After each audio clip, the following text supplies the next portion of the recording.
Hello dear student. आपका स्वागत है आपके अपने YouTube channel study with Ranjit में।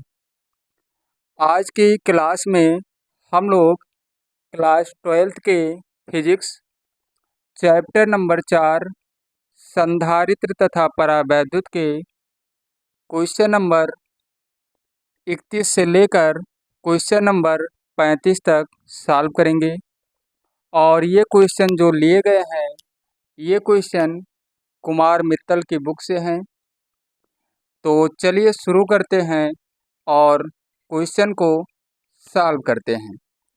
क्वेश्चन नंबर 31 में कहा गया है, चार संधारित्र में प्रत्येक की धारिता 1 माइक्रोफैरड है। आप इन्हें किस प्रकार संयोजित करेंगे कि तुल्य धारिता 0.75 माइक्रोफैरड, 4/3 माइक्रोफैरड, 1 माइक्रोफैरड तथा 2.5 माइक्रोफैरड हो। यहाँ पे हमें संयोजित करना है, संधारित्र को संयोजित करना है कि उसकी तुल्य धारिता कितनी आए, 0.75 माइक्रोफैरड आए। तो चलिए हम पहले जो 0.75 लाना है उसके लिए हम संधारित्र को संयोजित करते हैं। ए नंबर जो है, तो इसके लिए हमें तीन संधारित्र को समांतरबद्ध यानी समांतर क्रम में और चौथे संधारित्र को श्रेणी क्रम में करना होगा। तो उसके लिए हम चित्र बनाएंगे और संयोजित करके यहाँ दिखाना है। उसके लिए हम चित्र बनाएंगे इस तरीके से। यहाँ पे ऐसे बनाना है चित्र, ऐसे। यहाँ भी एक यहाँ संधारित्र लेना है, एक यहाँ पर। ये तीनों जो हैं ये तीनों समांतर क्रम में होंगे। यहाँ पर एक बिंदु ले लेंगे ए, यहाँ पर, और यहाँ पर एक बिंदु क्या हो जाएगा बी।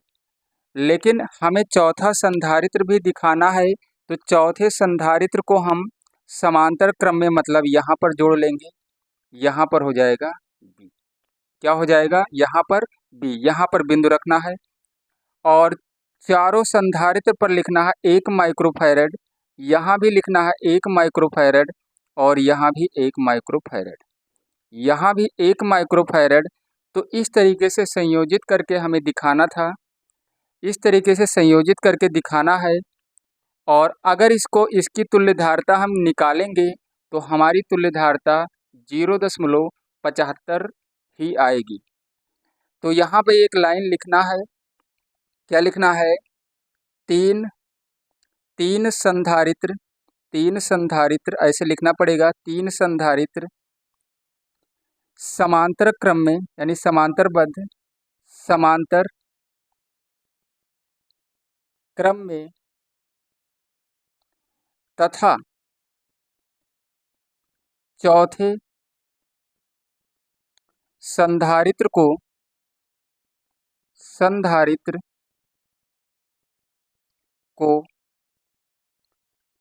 श्रेणी क्रम में, चौथे संधारित्र को श्रेणी क्रम में करना होगा। अगर हम इसकी तुल्य धारिता ज्ञात करेंगे तो हमारा आंसर क्या आएगा, 0.75 माइक्रोफैरड। तो यहाँ पे 3 संधारित्र को समांतर क्रम में लिखा गया है यानी दिखाया गया है, और चौथे संधारित्र को इसको दिखाया गया है किसमें, श्रेणी क्रम में। तो इसी तरीके से लिखना है। और अब चलते हैं दूसरे में क्या करना है। बी नंबर में कहा गया है कि 4/3 माइक्रोफैरड लाना है। तो बी नंबर में हम चित्र कैसे बनाएंगे, उसके लिए हमें क्या करना है, 3 संधारित्र को श्रेणी क्रम में और चौथे को समांतर क्रम में दिखाना है। तो हमारा आंसर आ जाएगा 4/3। इसको निकाल के देख लेना, आंसर यही आएगा। तो यहाँ पर हम क्या करेंगे, यहाँ पर पहले चित्र बना लेते हैं और तब देखते हैं। इसका जो चित्र बनेगा इस तरीके से बनेगा। यहाँ पे मतलब 3 संधारित्र को हमें दिखाना है, ये तीनों हो गए श्रेणी क्रम में, और ये जो चौथा संधारित्र है ये किस क्रम में हो गया? समांतर क्रम में। यहाँ पर एक बिंदु लेना है ए, यहाँ पर, और यहाँ पर एक बिंदु लेना है क्या? बी। तो इसमें क्या लिखेंगे? इसमें भी हमें एक लाइन लिखना है, और क्या लिखना है? तीन संधारित्र, तीन संधारित्र, तीन संधारित्र, इसका नाम भी लिख लेते हैं। एक पहले लिख लेते हैं, 1 माइक्रोफैरड यहाँ भी और एक यहाँ भी, और 1 माइक्रोफैरड यहाँ और एक यहाँ। उसके बाद हम लिखेंगे तीन संधारित्र श्रेणी क्रम में, श्रेणी क्रम में तथा चौथा संधारित्र यानी चौथा संधारित्र समांतर क्रम में होगा। ऐसे लिखना है यहाँ पर। चलिए अब हम सी नंबर में देखते हैं। यहाँ पर हमें 1 माइक्रोफैरड लाना है, 1 माइक्रोफैरड। तो 1 माइक्रोफैरड लाने के लिए हम चित्र बनाएंगे सी नंबर। उसके लिए हमें क्या करना है? दो श्रेणी और दो श्रेणी और दो श्रेणी तथा पुनः समांतर क्रम में करना है। तो दो श्रेणी और दो श्रेणी कैसे बनेगा? ऐसे बनाएंगे, मतलब ये दोनों हो गया श्रेणी क्रम में, और उसके बाद दो श्रेणी और बनाना है इस तरीके से। ये दोनों हो गया श्रेणी क्रम में, मतलब 1 माइक्रोफैरड यहाँ पर और 1 माइक्रोफैरड यहाँ पर, और एक यहाँ लिख लेते हैं पहले। ये दोनों श्रेणी में है और ये दोनों श्रेणी में है। यहाँ पे एक बिंदु ले लेते हैं ए, और यहाँ पर एक बिंदु ले लेते हैं बी। तो यहाँ पर क्या लिखेंगे? दो श्रेणी, दो श्रेणी, यही तो हुआ। तो ऐसे लिखना है, दो श्रेणी। कैसे लिखेंगे? दो श्रेणी, दो श्रेणी। उसके बाद फिर लिखना है दो श्रेणी, दो श्रेणी यानी श्रेणी क्रम लिख लेना, श्रेणी क्रम लिख लेना। दो श्रेणी तथा पुनः समांतर क्रम में होगा, तथा पुनः। अब जैसे ये देखिए दो श्रेणी है और ये दो श्रेणी, और जब इनकी तुल्यधारता निकाल लेंगे तो ये पुनः से ये और ये किसी क्रम में बन जाएगा। जो आएगा तुल्यधारता इन दोनों का, वो दोबारा से यानी पुनः यहाँ पे समांतर क्रम बन जाएगा। तो वही यहाँ पे लिख रहे हैं कि तथा पुनः समांतर क्रम में होगा, पुनः समांतर क्रम में है। और जब इसकी फाइनल यानी टोटल यहाँ पे जब तुल्यधारता पूरे का निकाल लेंगे तो हमारा आंसर आएगा कितना? हमारा आंसर 1 माइक्रोफैरड आ जाएगा। चलिए डी नंबर में क्या कहा गया है? डी नंबर में कहा गया है कि 2.5 माइक्रोफैरड लाना है और उसको हमें संयोजन करके दिखाना है। उसके लिए हम चित्र बनाएंगे डी नंबर का। उसका चित्र कैसे बनाएंगे? डी नंबर 2.5 लाना है, तो इसमें क्या करना है? दो समांतर करना है। इस प्रकार से देखिए, ऐसे ये, और यहाँ पर एक और बनाया गया। इन दोनों को समांतर कर लिया गया। और समांतर कब होगा? जब यहाँ एक बिंदु मान लेंगे। तो ये समांतर हो गया। उसके बाद फिर हम क्या करेंगे? दो समांतर और दो श्रेणी अब बनाएंगे। फिर ऐसे करेंगे, एक लाइन खींचेंगे और ये दो श्रेणी बनाएंगे इस प्रकार। इस प्रकार हम क्या करेंगे? ये दोनों क्या हो गया? श्रेणी हो गया। यहाँ पे बिंदु लेंगे ए और यहाँ पर बिंदु लेंगे बी। 1 माइक्रोफैरड यहाँ लिखेंगे, यहाँ भी लिखेंगे 1 माइक्रोफैरड, और यहाँ भी लिखेंगे 1 माइक्रोफैरड, यहाँ भी 1 माइक्रोफैरड। तो दो समांतर हो गया, दो समांतर और दो श्रेणी, और पुनः समांतर में हो जाएगा। जब इसकी तुल्यधारता निकालेंगे तो पुनः ये क्या हो जाएगा? समांतर में हो जाएगा, समांतर क्रम में। तो यहाँ भी लिख लेते हैं, क्या लिखेंगे? दो समांतर, दो समांतर, दो समांतर, दो श्रेणी, दो श्रेणी तथा पुनः समांतर क्रम में समांतर क्रम में है। अब देखिए समांतर और श्रेणी क्रम समझ में नहीं आ रहा होगा कि समांतर क्रम और श्रेणी क्रम कैसे हम पता करें। तो अगर एक संधारित्र का दूसरा सिरा दूसरे संधारित्र का पहला सिरा बन रहा है तो वो श्रेणी क्रम होगा। और अगर एक संधारित्र का एक सिरा और दूसरे संधारित्र का एक सिरा किसी एक बिंदु पर मिलते हैं और एक संधारित्र का दूसरा सिरा और दूसरे संधारित्र का दूसरा सिरा किसी एक बिंदु पर मिलते हैं तो वह समांतर क्रम में होंगे। तो इसको याद रखना। तो अगर ये याद रहेगा तो हम चित्र में पता कर सकते हैं कि कौन सा संधारित्र समांतर क्रम में है और कौन सा श्रेणी क्रम में है। चलिए क्वेश्चन नंबर 32 को भी सॉल्व करते हैं। चलिए क्वेश्चन नंबर जो 32 है इसमें कहा गया है 3 माइक्रोफैरड और 6 माइक्रोफैरड धारिताओं को इस प्रकार संयुक्त कीजिए कि तुल्य धारिता 5 माइक्रोफैरड हो जाए। क्वेश्चन जैसे 31 नंबर था वैसे ये भी है। यहाँ पर हमें 5 माइक्रोफैरड लाना है, तुल्य धारिता इस तरीके से संयोजित करना है। तो इसके लिए हमें क्या करना है, दो संधारित्र को हमें श्रेणीबद्ध करना है, 3 और 6 को। तो दो संधारित्र को श्रेणीबद्ध करेंगे, देखिए इस तरीके से, इसका दूसरा सिरा इसका पहला बन गया और इसका इस तरीके से, मतलब ये श्रेणीबद्ध हो गया, श्रेणी क्रम में हो गया। और 3 माइक्रोफैरड इसको लिख लेते हैं 3 माइक्रोफैरड और इसको लिख लेते हैं 6 माइक्रोफैरड। 3 माइक्रोफैरड और 6 माइक्रोफैरड को किस में कर दिया गया, श्रेणीबद्ध यानी श्रेणी क्रम में। और अगला जो 3 माइक्रोफैरड ये बचा है इसको समांतरबद्ध यानी समांतर क्रम में अगर कर दें तो तुल्य धारिता 5 माइक्रोफैरड आ जाएगा ऐसे। अब यहाँ पर हम कर लेते हैं इसको समांतर क्रम में। यहाँ पर हो गया 3 माइक्रोफैरड, यहाँ पर एक बिंदु लेना पड़ेगा तभी होगा समांतरबद्ध यानी समांतर क्रम में। यहाँ पर बी कर लेते हैं। तो इसका जो चित्र है बन गया है, संयुक्त कर दिया गया है, इसको केवल हमें लिखना है। इसमें ऐसे लिख सकते हैं इसको, इसमें 3 माइक्रोफैरड व 6 माइक्रोफैरड श्रेणी क्रम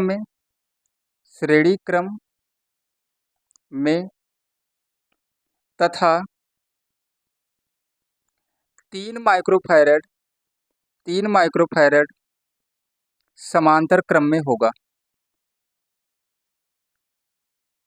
समांतर क्रम में है। और इस तरीके से जब इसकी तुल्य धारिता निकालेंगे, इन दोनों का श्रेणी क्रम और इसका समांतर क्रम, तो आंसर कितना आ जाएगा, तब तुल्य धारिता कितनी आ जाएगी, तुल्य धारिता आ जाएगी हमारी, कितनी आ जाएगी, 5 माइक्रोफैरड आ जाएगा। ये बस इतना ही करना था क्वेश्चन नंबर 32 में। क्वेश्चन नंबर 33 में कहा गया है निम्न परिपथ में संधारित्र C की धारिता ज्ञात कीजिए जबकि बिंदुओं A व B के बीच संपूर्ण संयोजन की तुल्य धारिता 15 माइक्रोफैरड है। यहाँ पर परिपथ यानी बना के दिया गया है और इसमें हमें ज्ञात करना है, यहाँ पर एक मान को गायब कर दिया गया है, यहाँ पे धारिता का मान क्या था यही हमें ज्ञात करना है। तो उसके लिए हम क्या करेंगे, उसके लिए हम तुल्य धारिता निकालेंगे और शुरुआत कहाँ से करेंगे, ये 10 माइक्रोफैरड और ये 10 माइक्रोफैरड समांतर क्रम में है क्योंकि इसका एक सिरा एक बिंदु यहाँ और इसका एक सिरा यहाँ पर मिल रहा है, इसका एक सिरा यहाँ और इसका एक सिरा यहाँ, मतलब ये 10 माइक्रोफैरड और ये 10 माइक्रोफैरड समांतर क्रम में है। तो हम लिखेंगे 10 माइक्रोफैरड व 10 माइक्रोफैरड समांतर क्रम में है, समांतर क्रम में है। और जब समांतर क्रम में है तब तुल्य धारिता निकालेंगे। तुल्य धारिता, अब तुल्य धारिता यहाँ पर जब निकालेंगे तो तुल्य धारिता समांतर क्रम में यानी हो जाएगा ये C बराबर क्या लिखेंगे 10 और प्लस में 10। समांतर क्रम में केवल हमें C1 प्लस C2 ही तो करना है, तो यहाँ पर आ जाएगा 20 माइक्रोफैरड। अब ये जब 20 माइक्रोफैरड हो गया तो अब यहाँ जो 20 इसका बना, इसका चित्र दोबारा से बन सकता है, तो यहीं पे समझ लीजिए यहाँ जब ये 20 आ गया तो ये 20 इसके C के साथ किस क्रम में हो जाएगा, श्रेणी क्रम में हो जाएगा। तो अब हम लिखेंगे, अब क्या लिखेंगे, अब यहाँ लिखना है C, यहाँ पे C दिया गया था, इसका नाम चेंज कर लेते हैं, C डैश कर लेते हैं, क्योंकि चित्र में C दिया गया है तो हम यहाँ नाम थोड़ा सा चेंज कर देते हैं।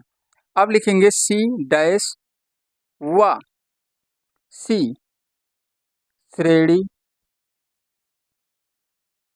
क्रम में है, श्रेणी क्रम में है।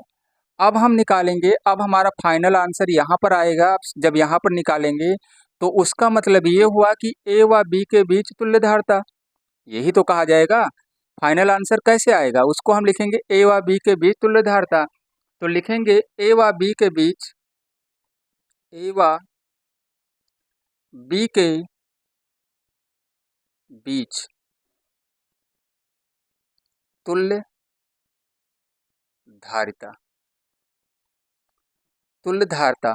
और ये तो दिया गया है क्वेश्चन में ही, तुल्य धारिता 15 माइक्रोफैरड। तो हम क्या लिखेंगे अब, तो ये श्रेणी क्रम में बन रहा है, तो ध्यान दीजिए यहाँ हम लिखेंगे, यहाँ पे नाम चेंज कर लेते हैं, CAB कर लेते हैं। CAB का मतलब A व B के बीच तुल्य धारिता, और ये बन किस क्रम में रहा, श्रेणी क्रम में, यहाँ लिखा ही गया। तो हम लिखेंगे 1 क्या लिखेंगे C डैश, और प्लस में लिखेंगे 1/C, क्योंकि श्रेणी क्रम में हम बटे में लिखेंगे, प्लस करेंगे। तो C डैश यहाँ पर है, इसका CAB का मान दिया गया है 15, यानी AB का जो तुल्य धारिता है A व B के बीच, तो यहाँ पर लिखेंगे 1/15 और बराबर C डैश का मान कितना आया है, इन दोनों की तुल्य धारिता कितनी आई थी, 1/20, और बटे में 1/C हमें निकालना ही है। C तो हमें निकालना ही है, ज्ञात ही तो करना है। तो अब हम क्या करेंगे, इसको पक्षांतर कर लेंगे, यानी हो जाएगा ये 1/C बराबर में 1/15 और माइनस में 1/20। इन दोनों का एलसीएम निकालेंगे तो एलसीएम आ जाएगा इसका 60। एलसीएम कितना आ जाएगा 60, 15 चौके 60, यानी यहाँ 4 माइनस क्या हो जाएगा 3। तो 1/C का जो मान आया है 1/60 आया है। तो C बराबर कितना आ जाएगा, C का मान आ गया है 60। यही हमें ज्ञात करना था। क्वेश्चन नंबर 33 का जो आंसर आया है, C का मान ज्ञात करना था, तो C का मान कितना आ गया है, 60 आ गया है। चलिए क्वेश्चन नंबर 34 को भी सॉल्व कर लेते हैं। क्वेश्चन नंबर 34 में कहा गया है कि निम्न परिपथ में नंबर 1 बिंदुओं A तथा B के बीच तुल्य धारिता ज्ञात कीजिए, और A B के बीच 150 वोल्ट विभवांतर लगाया जाए तो 6 माइक्रोफैरड के संधारित्र के प्लेटों के बीच उत्पन्न विभवांतर की गणना कीजिए। तो सबसे पहले हम नंबर 1 में क्या करेंगे, पहले क्वेश्चन में क्या करेंगे, यहाँ पे तुल्य धारिता ज्ञात करना है। तो 2 माइक्रोफैरड और 3 माइक्रोफैरड, ये तो दिख ही रहा है साफ साफ कि ये श्रेणी क्रम में है। क्या लिखेंगे, लिखेंगे 2 माइक्रोफैरड व 3 माइक्रोफैरड श्रेणी क्रम में है। क्या लिखना है, श्रेणी क्रम में है। और जब ये श्रेणी क्रम में है, तो श्रेणी क्रम में है तो हम लिखेंगे 1/C बराबर 1/2 कर लेंगे और प्लस में 1/3 कर लेंगे। इनका एलसीएम निकालेंगे, 6 आएगा, और यहाँ पर आ जाएगा 3 और यहाँ पे 2 आ जाएगा। 5/6 आ जाएगा, यानी 1/C का मान इतना। तो C का मान निकालने के लिए हम क्या करेंगे, इसको कर लेंगे 6/5। 5 से 6 को जब डिवाइड करेंगे तो आंसर आ जाएगा 1.2 माइक्रोफैरड। अब इसका तो आ गया 1.2, अब ये 1.2 1.8 के साथ समांतर क्रम में बनेगा, क्योंकि इसका एक सिरा और इसका एक सिरा एक बिंदु पर, इधर से एक सिरा इधर से एक सिरा एक बिंदु पर। अब ये 2 और 3 नहीं है, 1.2 हो गया है। तो अब लिखेंगे सी, क्या लिखना है, सी। नाम चेंज करेंगे, सी तो आ ही गया है, अब हम नाम चेंज करेंगे, यहाँ लिखेंगे सी। अभी जब निकालेंगे तुल्यधारता तब सी व 1.8 समांतर क्रम में होगा, समांतर क्रम में है। समांतर क्रम में है तब हम लिखेंगे सी डैश और बराबर लिखेंगे सी का मान 1.2 है और 1.8 को जोड़ लेंगे तो ये आ जाएगा कितना, 3 हो जाएगा, 3 माइक्रोफैरड। ये हो गया। अब सी डैश यानी यहाँ इतने का तो आ गया 3, 3 और 6 ये बन जाएगा श्रेणी क्रम में। क्या बन जाएगा, क्या लिखेंगे अब हम लिखेंगे 3 और 6। यहाँ पे इस तरीके से लिखना है सी डैश व 6 माइक्रोफैरड श्रेणी क्रम में होगा, श्रेणी क्रम में होगा। और जब श्रेणी क्रम में होगा तो हम अब दोबारा से हमें धारता निकालना है, तुल्य धारता, तो सी डबल डैश कर लेते हैं, सी डबल डैश बराबर, लेकिन यहाँ पे श्रेणी क्रम है तो लिखेंगे 1/c डबल डैश और बराबर लिखेंगे 1/c डैश लिखना था लेकिन हम उसका मान लिखेंगे 3 और प्लस में 1/6 लिखेंगे। अब इसी को सॉल्व करेंगे तो इसका एलसीएम 6 आएगा, यहाँ 2 आएगा और यहाँ पर 1 आएगा, तो 1/c डबल डैश यानी ये आ गया है 3/6, 3 से ये कैंसिल हो गया तो 1/2 आ गया, यानी सी डैश डबल डैश का मान कितना आ गया है, 2 आ गया है, 2 माइक्रोफैरड, 2 माइक्रोफैरड। हम अब लिखेंगे ए व बी के बीच तुल्य धारता, ए व बी के बीच तुल्य धारिता बराबर 2 माइक्रोफैरड होगा। ये अब हम क्या करेंगे, इसमें एक क्वेश्चन और भी है उसको भी सॉल्व करेंगे। एक क्वेश्चन और है, वो क्वेश्चन क्या है, कहा गया ए तथा बी के बीच 150 वोल्ट विभवांतर लगाया जाए तो 6 माइक्रोफैरड संधारित्र के प्लेटों के बीच, यहाँ पर हमें इस प्लेटों के बीच क्या निकालना है, उत्पन्न विभवांतर। तो उसके लिए हम क्या करेंगे, उसके लिए हमें करना है, सबसे पहले हम आवेश निकाल लेंगे, कुल आवेश। क्या निकालेंगे, कुल आवेश, कुल आवेश। और कुल आवेश यानी दूसरा क्वेश्चन है, कुल आवेश निकालने के बाद कुल आवेश को हम निकालेंगे Q बराबर CV पर, Q बराबर CV पर। C का मतलब ये हुआ कि जो हमारी तुल्य धारता आई है अभी 2 माइक्रोफैरड ही तो आया था, तो यहाँ लिखना है 2 माइक्रोफैरड में ही रहने दो और विभवांतर 150 वोल्ट है। विभवांतर क्या है, 150 वोल्ट है, तो ये आ जाएगा कितना, ये हो जाएगा 300 माइक्रोकुलाम लिखना है, माइक्रोकुलाम, 300 माइक्रोकुलाम हो जाएगा ये कुल आवेश। अब हमें निकालना है 6 माइक्रोफैरड, लिखेंगे 6 माइक्रोफैरड संधारित्र